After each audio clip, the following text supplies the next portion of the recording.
କିନ୍ତୁ ସେଇଥିପାଇଁ ମହାପୁରୁଷ କହିଲେ ଗୁପ୍ତ ମହାଭାରତ ଟଇ ଗୁପ୍ତ ଭୋଇ ଯେ ଅଟଇ ଗୁପ୍ତ ଭୋଇ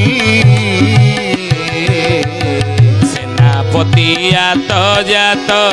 ହେଉଅଛି ତହିଁ ବାବୁ ହେଉଅଛି ତହିଁ କହିଲେ ଗୁପ୍ତ ମହାଭାରତ ଅଟଇ ଗୁପ୍ତ ଭୋଇ ସେଠି ଗୁପ୍ତ ମହାଭାରତ ଯୁଦ୍ଧ ହବ। ଗୋଟି ଓଳି ମହାଭାରତ ଯୁଦ୍ଧ ବାକ୍ୟ ଅଛି ସବୁ ଜାଗାରେ ହବ ନା କୋହିରା ଟିକିରେ ମଧ୍ୟ ହବ। ଜ୍ଞାନୀ ଗଣୀ ମଣ୍ଡଳୀ ଆଜି ଦେଖନ୍ତୁ ମହାଭାରତ ଇଏ ସିନା ଆମେ ବ୍ରହ୍ମାଣ୍ଡରେ ୟାକୁ ବୁଝେଇଲେ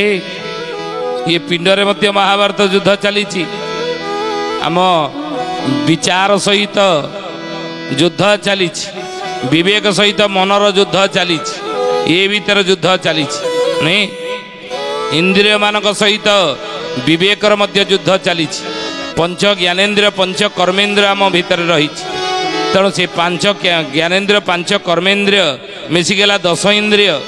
5 ଜ୍ଞାନେନ୍ଦ୍ରିୟ 5 କର୍ମେନ୍ଦ୍ରିୟ। ଇଏ 10 ଇନ୍ଦ୍ରିୟ ଭିତରେ ରଜା ହେଉଛି ମନ। ମନର ବୋଲରେ ଇନ୍ଦ୍ରିୟ ମାନେ ପରିଚାଳିତ ହେଉଛନ୍ତି। ତେଣୁ ସେ ମନ ସହିତ ବିବେକର ମଧ୍ୟ ମହାଭାରତ ଯୁଦ୍ଧ ଚାଲିଛି। ମନ କହୁଛି ଏଇଟା କରିବି ସେଇଟା କରିବି, ଏଇଆ ଖାଇବି ସେଇଆ ଖାଇବି, ମଟନ ଖାଇବି ଚିକେନ ଖାଇବି ଆଇଁଷ ଖାଇବି। ତେଣୁ ମନ କହୁଛି ଅମୁକ ପିଇବି, କିନ୍ତୁ ବିବେକ ବାଧା ଦେଉଛି ନା ଏଇଟା ମଣିଷର ଖାଦ୍ୟ ନୁହଁ। ନାଇଁ ଫଳ ଫୁଲ ଶାଗ ଦଧି ଦୁଧ ବାଛି ଅମୃତ ମଣ ହିଁ ତୋ ପାଇଁ ରଖିଛି। ଇରେ ମଦ ଗଞ୍ଜା ଖାଇ ରୋଗ କିଣ ତୁ ଏ କହିରୁ ପୁଣି ଯିବ ବଧରେ ଆଖି ଥାଇ ହେଲୁ ଅନ୍ଧ। ନାଇଁ ବିବେକ କହୁଛି ନା ସେଇଟା ଖାନ ବୋଲି ମହାପୁରୁଷ ଅଚ୍ୟୁତାନନ୍ଦ ଜି କି शुद्धि जानी ज्ञानी गुणी मंडली गुप्त महाभारत टई गुप्त भई सीटा गुप्त भई गोहिरा टिगिरी महाभारत युद्ध सेटारे हबो बुझिले। आउ सेनापति आत जात हेउ अछि तई से सेनापति कार जे की मुकुंद देवंकर सेनापति आत जात हेउ अछि तई कहिले चुम्बक मालिकार शिशु अनंत धर्मेश्वर राजा तही गुप्ते रही बाबू गुप्ते रही सैन्य जे सागरे ने गुप्ते रखी बाबू गुप्ते रही धर्मेश्वर राजा धर्मराज युधिष्ठिर से गोहिरा टिकिरे गुप्तरे अछंदी। आओ सैन्य जे सागर सागरे नहीं गुप्त रखी सागर रे बैतरण नदी रे सैन्य सामंत को रखी बोली ये कथा मालिकार लिखा जाए केते सत्य केते मिथ्या समय आसिले तार कही प्रमाण मिले नहीं। पुणी महापुरुष कहले सिद्ध शरीर धारण करीण राजन बाबू करीण राजन गुप्त जी होई अछंती सेही सरोवर बाबू सेही सरोवर कहले गुप्त जे होई अछंती सेही सरोवर कोउटी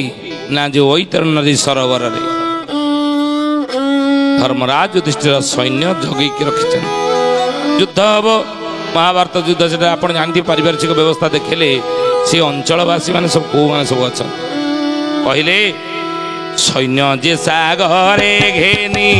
बाहर होइब बाबू बाहर होइब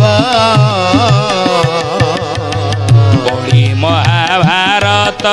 युद्ध को आरंभिब जे युद्ध को आरंभिब सैन्य जे सागर घेनी बाहर होइब आओ कली महाभारत युद्ध को आरंभ ये भली घटना घट कौटी गोहिरा टिके कहले गोहिरा टिकरा ठारे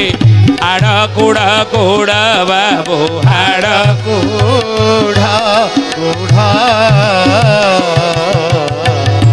कथा बारंग चिते मणु थिबो गोढ़ा बाबू मणु थिबो गोढ़ा गोहिरा टिकरा ठारे हाड़ कुड़ा कुड़ा ଏ କଥା ବାରଙ୍ଗ ଚିତେ ମଣୁଥିବୁ ଗୁଢ଼ ଆଗକୁ ଗହିରା ଟିକେ ହାଡ଼ କୁଢ଼ କୁଢ଼ ହେଇ ପଡ଼ିବ ରେ ବାରଙ୍ଗ ଏ କଥାକୁ ତୁ ଚିତ୍ତରେ ମଣୁଥିବୁ ଗୁଢ଼ ଏ କଥାକୁ ସତ୍ୟ ବୋଲି ଭାବିକି ତୁ ଥିବୁ। ଆଉ ସେଇ ସମୟରେ ଚକଡ଼ା ମଡ଼ାଣରେ ଅଚ୍ୟୁତାନନ୍ଦ ମହାପୁରୁଷ ଲେଖିଲେ କହିଲେ ଘୋର ରଡ଼ି ହେବ ଗହିରା ଟିକିରେ ଥୟ ନ ପଡ଼ିବେ କେହି ବହୁଳ ଥୟ ନ ପଡ଼ିବେ କେହି ଅଗାଡ଼ି ଉଡ଼ିବ ଧାନ ପଡ଼ିଥିବ ତୋତେ ମୁଁ ଦେଲି ଚେତାଇ ଜୟ ଜଗନ୍ନାଥ ଜୟ ଜଗନ୍ନାଥ ଜୟ ଜଗନ୍ନାଥ ଜୟ ଜଗନ୍ନାଥ। ସେଇ ସମୟରେ ଘୋର ରଡ଼ି ହେବ ଗହିରା ଟିକିରେ ଥୟ ନ ପଡ଼ିବେ କେହି ଗହିରା ଟିକିରେ ବିକଟାଳ ଗୋଟେ ରଡ଼ି ହେବ ଯେତେବେଳେ ଯୁଦ୍ଧ ଚାଲୁଥିବ ହିନ୍ଦୁ ଭିତରେ ଏ ଭିତରେ ଯୁଦ୍ଧ ଚାଲୁଥିବ ସେତେବେଳେ ଥୟ କେହି ପଡ଼ିବେ ନାହିଁ ଅଗାଡ଼ି ଉଡ଼ିବ ଧାନ ପଡ଼ିଥିବ ତୋତେ ମୁଁ ଦେଲି ଚେତାଇ ଅଗାଡ଼ି ଗୁଡ଼ିକ ସବୁ ଉଡ଼ିଯିବ ଧାନ ପଡ଼ିଯିବ ମାନେ ଖରାପ ଲୋକମାନେ ଚାଲିଯିବେ ଦୁଷ୍ଟମାନେ ଚାଲିଯିବେ ଭଲ ଲୋକମାନେ ସେମାନେ ରହିଯିବେ ରଡ଼ି ଦେବ କି ସେ ଗହିରା ଟିକିରି ଠାରେ ଘୋର ରଡ଼ି ଗୋଟେ ଯେଉଁ ହବ ସେ ରଡ଼ିଟା ଦେବ କି ଏ କଥା କ'ଣ ମାଳିକାରେ ଲେଖା ହେଇଛି ହଁ କ'ଣ ଲେଖା ହେଇଛି ନା ଟିକରା ଗହିରି ହନୁ ତିନି ରଡ଼ି ଦେବ ବାବୁ ତିନି ରଡ଼ି ଦେବା ରଡ଼ି ଘାତେ ଛତା ମଠ ଗଳି ଯେ ପଡ଼ିବ ବାବୁ ବଳି ଯେ ପରିବା ବୋଲେ ଟିକରା ଗହିରି ହନୁ ତିନି ରଡ଼ି ଦେବ ଯାଆନ୍ତୁ ଗହିରା ଟିକିରି ଭଦ୍ରକ ଜିଲ୍ଲା ଗହିରା ଟିକିରି ମାଳିକା ବର୍ଣ୍ଣିତ ଏ କ୍ଷେତ୍ର ସେଠି ହନୁମାନଙ୍କର ପ୍ରତିମୂର୍ତ୍ତି ରହିଛି ମୁକୁନ୍ଦ ଦେବଙ୍କର ରାଜା ମୁକୁନ୍ଦ ଦେବଙ୍କର ମଧ୍ୟ ପ୍ରତିମୂର୍ତ୍ତି ରହିଛି ଗହିରା ଟିକିରି ଅଚ୍ୟୁତାନନ୍ଦ ମାଳିକାରେ ଲେଖିଲେ ଚକଡ଼ା ମଡ଼ାରେ କହିଲେ ବାବୁରେ ସେ ଗହିରା ଟିକିରେ ଯେଉଁ ହନୁ ଅଛନ୍ତି ଯେତେବେଳେ ମହାଭାରତ ଯୁଦ୍ଧ ଚାଲିଥିବ ସମ୍ପ୍ରଦାୟ ଭିତରେ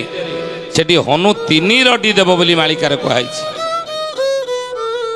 ଆଉ ସେଇ ରଡ଼ି ହାତରେ ଛତା ମଠ ଗଳି ଯେ ପଡ଼ିବ ନିକଟରେ ଛତା ମଠ ଅଛି ସେ ଛତା ମଠ ଗଳି ପଡ଼ିବ ମାନେ ଭାଙ୍ଗିଯିବ କହିଲେ ଉଆସି କନ୍ୟା କାନ୍ଦଇ ରାତ୍ର ଅର୍ଦ୍ଧ ଠାର ବାବୁ ରାତ୍ର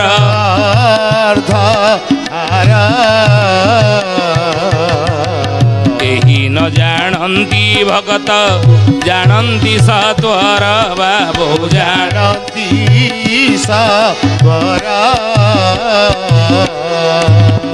ଉଆସି କନ୍ୟା କାନ୍ଦଇ ରାତ୍ର ଅର୍ଦ୍ଧଠାର ସେଇ ଗହିରା ଟିକିରି ଠାରେ ଏବେ ବି ଜଣେ ଉଆସି କନ୍ୟା ରାତି ଅଧରେ ସେ ଅଞ୍ଚଳରେ ବୁଲି ବୁଲି କାନ୍ଦୁଛି ବୋଲି ଅଚ୍ୟୁତାନନ୍ଦ ମହାପୁରୁଷ ମାଳିକା ଲେଖିଛନ୍ତି। ଆପଣ ଅନେକ ଯଦି ଅଞ୍ଚଳବାସୀ ଥିବେ ତାହେଲେ ଏଇ ଶବ୍ଦ ଶୁଣୁଥିବେ ଏ ଶବ୍ଦ ଶୁଣୁଥିବେ ବହୁତ ଲୀଳା ହୋଇବ ସେ ସ୍ଥାନରେ ଜାଣ ବାବୁ ସେ ସ୍ଥାନରେ ଜାଣ ରହିଛି ପୂର୍ବରେ ଆଶ୍ରମ ପ୍ରମାଣ ବାବୁ ଆଶ୍ରମ ପ୍ରମାଣ କହିଲେ ସେଇଠି ଗୋଟେ ହୁଙ୍କା ବଢୁଛି ଗହିରା ଟିକିରେ ଗୋଟେ ହୁଙ୍କାଟା ଆପେ ଆପେ ବଢୁଛି କଠଉ ମଧ୍ୟ ସେଟା ରହିଛି ପୂଜା ପାଉଛି ଆହୁରି ମଧ୍ୟ ଅନେକ ସୁଡ଼ଙ୍ଗ ମାନ ମଧ୍ୟ ସେ କ୍ଷେତ୍ରରେ ଗହିରା ଟିକିରେ ଅଛି ଆଉ ସେଇ ସୁଡ଼ଙ୍ଗ ବାଟ ଏବେ ଜଣା ନଥିଲେ ମଧ୍ୟ ହେ ଜ୍ଞାନୀ ଗୁଣୀ ମଣ୍ଡଳୀ ନିକଟ ଭବିଷ୍ୟତରେ ସେ ସୁଡ଼ଙ୍ଗର ବାଟ ସବୁ ଖୋଲିବ ତେଣୁ ସୁଧୀଜାନେ ତ ସମୟ ହେଇଛି ଆମେ ଆଜି ମାଳିକା ବଚନ ଆଲୋଚନା କଲେ ଭଦ୍ରକ ଜିଲ୍ଲାର ଗହିରା ଟିକିର ମାଳିକା ଏ ମାହାତ୍ମ୍ୟ ଏବଂ ମହିମା